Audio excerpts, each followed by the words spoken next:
Assalamualaikum warahmatullahi wabarakatuh. Saya Erika Imratu Solehah NIM 205103030019.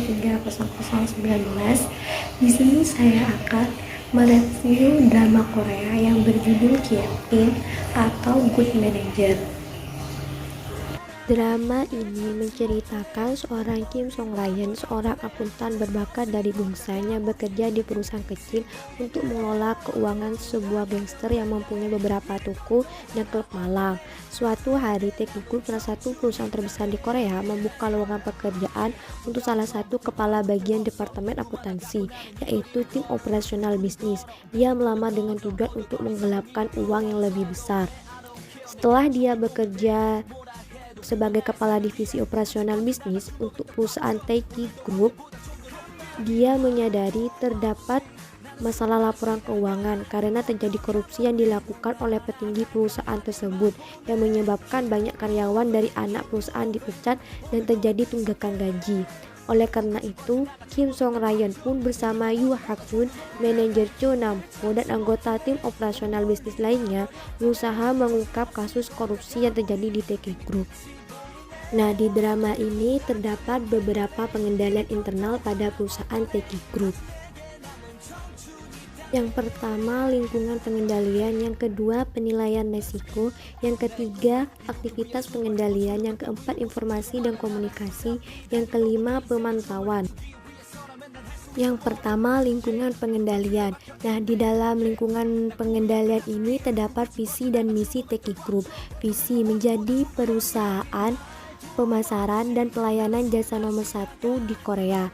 Misi memberikan pelayanan yang maksimal kepada para pelanggan, memastikan kualitas produk dan layanan yang diberikan sesuai dengan mutu, menciptakan suasana bekerja yang baik dan sinergi yang kuat antar karyawan, menciptakan sumber daya manusia yang bersih dan profesional, berperan aktif dalam menjalankan operasional perusahaan.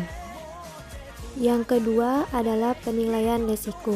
Jika dilihat dari prinsip-prinsipnya, dalam hal Taeki Group tidak memiliki penilaian risiko yang benar karena sudah banyak terjadi perubahan dan fraud.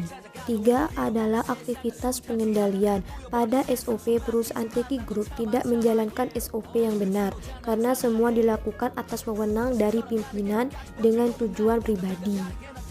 Yang keempat, informasi dan komunikasi.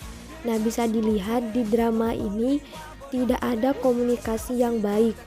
Sudah jelas terlihat di episode 13 bahwa komunikasi antar departemen tidak berjalan baik ketika Direktur Seo tidak bisa hadir dalam sebuah rapat karena sakit yang dialaminya. Tetapi hal ini tidak disampaikan secara komprehensif kepada para karyawan yang berada di bawahnya, sehingga menimbulkan kemarahan para kepala divisi dan berimbas kepada menurunnya kepercayaan kepada sang direktur. Akhir, pemantauan atau monitoring. Monitoring pada perusahaan Taeki Group terlihat pada periode audit dari 15 Maret sampai 22 Maret.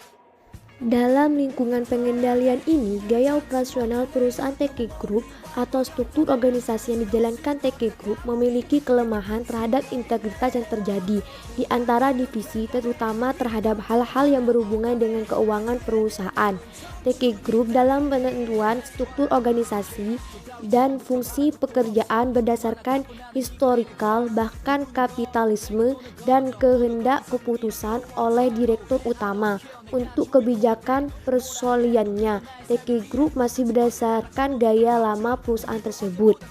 Perusahaan Taeki Group ini terdapat beberapa kecurangan atau fraud.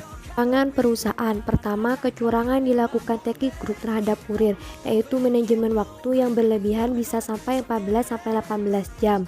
Sampai kurir menahan buang kecil dan menjadi penyakit. Tagihan telepon, gas, kompensasi atas kerugian dan kerusakan dibayar sendiri oleh kurir. Kurir hanya bisa menggunakan parkir tertentu, pusat auto, SPB.